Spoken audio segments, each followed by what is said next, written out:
So guys, आज का जो हमारा टॉपिक है वो सेक्शन ई से शुरू होने वाला है, जो सोर्स बेस्ड क्वेश्चंस का एक सेक्शन है। यहाँ पे आपका क्वेश्चन है, name 2 rivers which form the largest delta in the world. So यहाँ पे शिवाजी की आर्मी को, Shivaji's army is famous for its guerrilla warfare which is suited for mountainous region. So यहाँ पे मैंने सोल्यूशंस ओपन कर लिए हैं। Hello guys, DAV notes class 7 YouTube channel में आप सभी का स्वागत है। आज की इस वीडियो में हम क्लास 7 डीएवी के सोशल साइंस के एग्जामिनेशन का थर्ड पार्ट शुरू करने वाले हैं। इससे पहले हमने इसी एग्जामिनेशन का पार्ट 1 और पार्ट 2 अपलोड किया, जिनमें हमने इस एग्जामिनेशन के सेक्शन ए, सेक्शन बी और सेक्शन सी को रिस्पेक्टिवली कवर अप किया है। और आज के इस सेशन में हम एग्जामिनेशन का सेक्शन डी को कवर अप करने वाले हैं। अगर आपने पार्ट 1 और पार्ट 2 को नहीं देखा है तो प्लीज़ उन्हें चेकआउट ज़रूर कर लीजिएगा, link is given in description. और अगर आपको सभी सब्जेक्ट्स के एग्जामिनेशंस को देखना है तो आप हमारे चैनल पर जाकर एग्जामिनेशन फॉर क्लास 7 की प्लेलिस्ट पर क्लिक करेंगे तो सभी सब्जेक्ट वाइज एग्जामिनेशन ओपन हो जाएंगे। तो चलिए बिना टाइम वेस्ट करे वीडियो को शुरू करते हैं।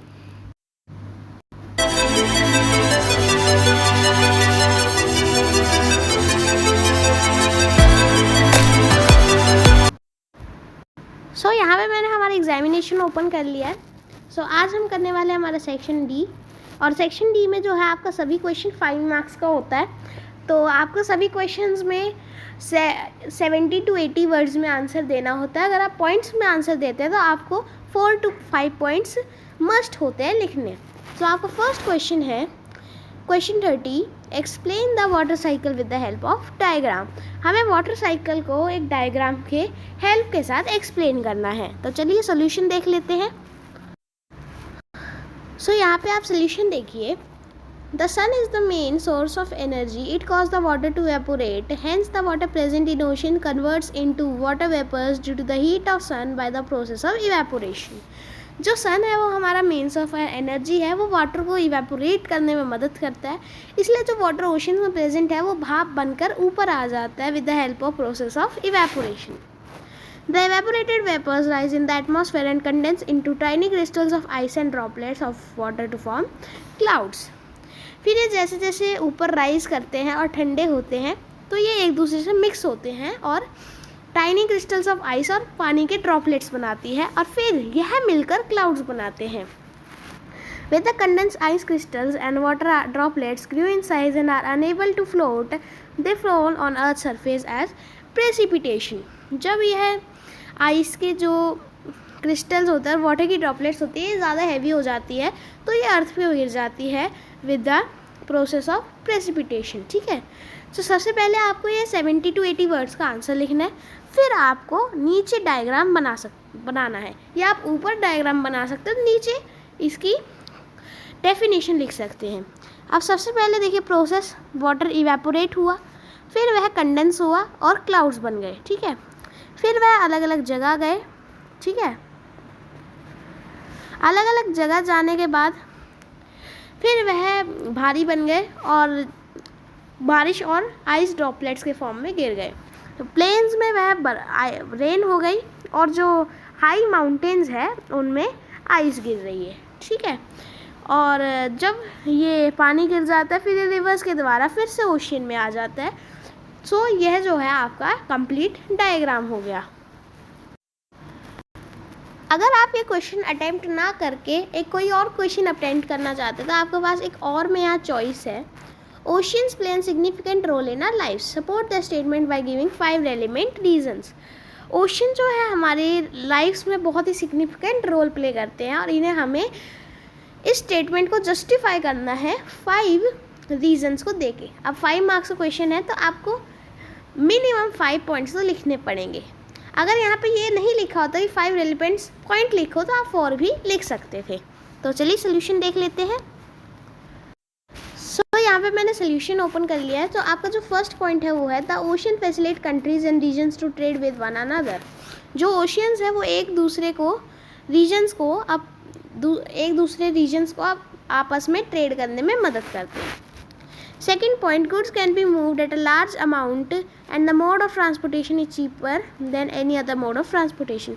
Sorry, यहाँ पे अमाउंट की स्पेलिंग गलत है. सो जो गुड्स हैं उन्हें हम काफ़ी बड़े अमाउंट पर, पैमाने पर एक जगह से दूसरी जगह ले जा सकते हैं, और जो ये ट्रांसपोर्टेशन का मोड है ये बाकी ट्रांसपोर्टेशन से कंपैरिजन में काफ़ी चीप है.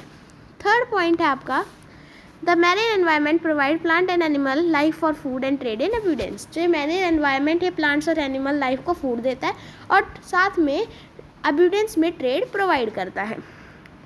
Fourth reason, some of the valuable resources are also found under ocean floor. बहुत सारे वैल्यूएबल रिसोर्सेज भी ओशन फ्लोर पे पाए जाते हैं. और लास्ट पॉइंट आपका फिफ्थ पॉइंट है, इट ऑल्सो सपोर्ट्स टूरिज्म. ये टूरिज्म को भी बढ़ावा देने में मदद करता है. आपका नेक्स्ट क्वेश्चन है, distinguish between tropical grasslands and temperate grasslands. हमें यहाँ पे ट्रॉपिकल और टेम्परेट ग्रासलैंड्स के बीच में डिफ्रेंशिएट करना है. अब क्योंकि ये मिसप्रिंटेशन के कारण यह स्टेटमेंट गलत हो गया था, मैंने उसे इरेज कर सही स्टेटमेंट को ऊपर लिखा है.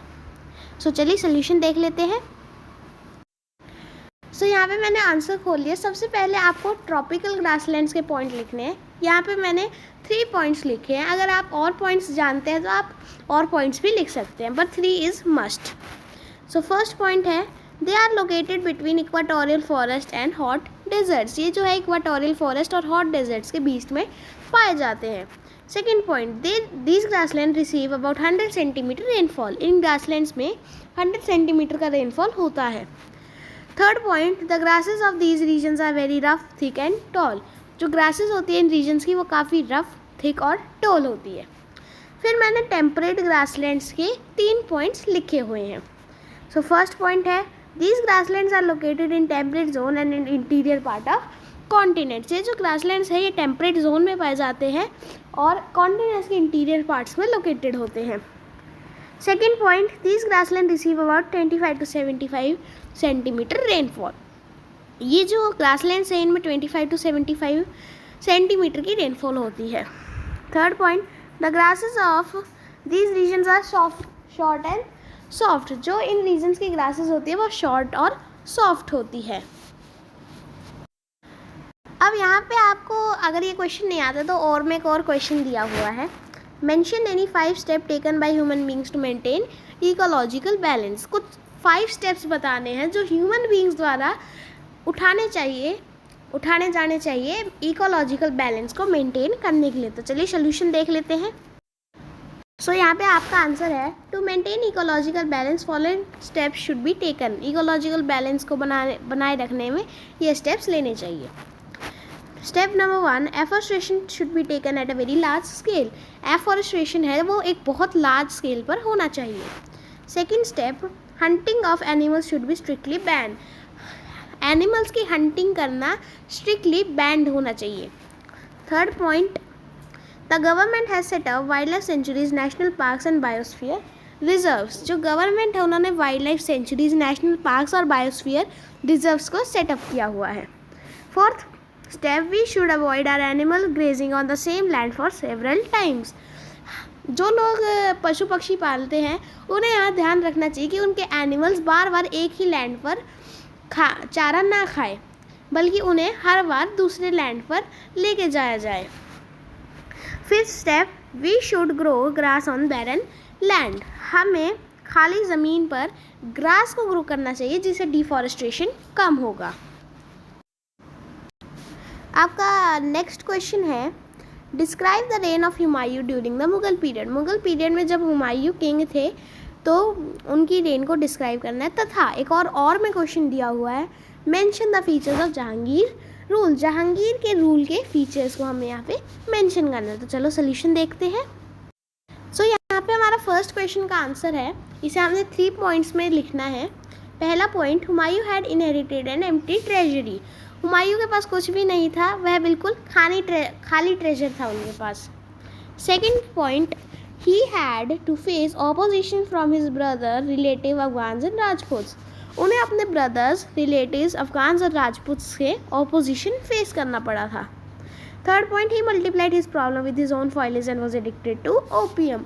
उन्होंने अपने ही रिश्तेदारों के साथ अपनी प्रॉब्लम्स को मल्टीप्लाई कर दिया और वह एडिक्टेड से ओपियम थे।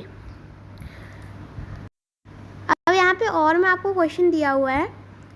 नेक्स्ट क्वेश्चन जो जहांगीर का रूल का था, तो Jahangir constituted his territories and developed under the administrative system introduced by his father. The court culture of Mughals flourished under his rule. जो जहांगीर है वो उसने अपनी टेरिटरीज को उसके फादर अकबर के एडमिनिस्ट्रेटिव सिस्टम के अंडर डेवलप किया और जो मुगल का कोर्ट कल्चर था वो उसके पीरियड में फ्लोरिश्ड हो गया।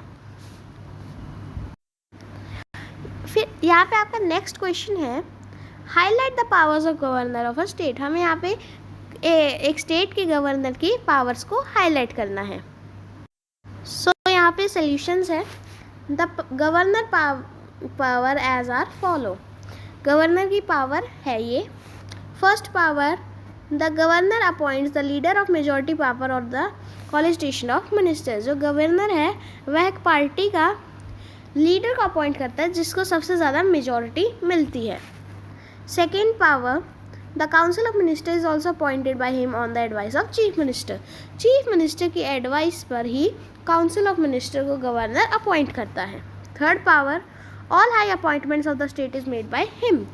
एक स्टेट के सभी उच्च ऑफिशियल अपॉइंटमेंट्स जो होते हैं वह उसी के द्वारा किए जाते हैं। और फोर्थ और last power, he can address summon और डिसॉल्व द लेजिस्लेटिव असेंबली। वह लेजिस्लेटिव असेंबली को ख़त्म कर सकता है, उसके खिलाफ खड़ा हो सकता है एंड एक्सेट्रा। और यहाँ पे आपको एक और में क्वेश्चन दिया हुआ है, enlist any 5 functions of the state legislature. State legislature के कोई भी 5 फंक्शंस को एनलिस्ट करना अगर आप गवर्नर ऑफ द स्टेट्स की पावर्स को नहीं जानते हैं। तो चलिए सोल्यूशन देखते हैं। सो यहाँ पे मैंने सोल्यूशन ओपन कर लिया है। Function of state legislature are, state legislature के फंक्शंस हैं, it makes the laws for the state on the subject mention on state and concurrent list. वह जो है स्टेट और कंकरेंट लिस्ट के सब्जेक्ट्स के ऊपर लॉज बनाते हैं। Second function, it also passes the annual budget of a state. जो आपका स्टेट लेजिस्लेचर है वो annual budget of a state को भी पास करता है। Third function, it also keep a check on the council of ministers of a state. वह council of ministers of a state पे भी चेक यानी आय रखता है कि वह कैसे काम कर रहे हैं, सही काम कर रहे हैं, गलत काम कर रहे हैं। Fourth function, the money bill can only be passed in the legislature. जो मनी बिल है वो सिर्फ लेजिस्लेचर में ही पास करवाया जा सकता है। Last and fifth function, the elected members of the legislative assembly takes part in the president's elections along with the elected member of the parliament. जो लेजिस्लेटिव असेंबली के इलेक्टेड मेंबर्स होते हैं वह प्रेसिडेंट के इलेक्शंस में part लेते हैं with the elected member of the parliament. So guys आज की वीडियो में इतना ही। अगर आपको वीडियो अच्छी लगी हो तो प्लीज़ वीडियो को लाइक ज़रूर कर दीजिएगा और हमें कमेंट में ज़रूर बताइएगा कि आपका अगला एग्ज़ाम्स किस चीज़ का है। और अगर आपको क्लास 7 डीएवी का और कंटेंट चाहिए तो हमारे चैनल को सब्सक्राइब कर दीजिएगा। मिलेंगे एक और नए वीडियो के साथ। Tata bye bye, see you next time.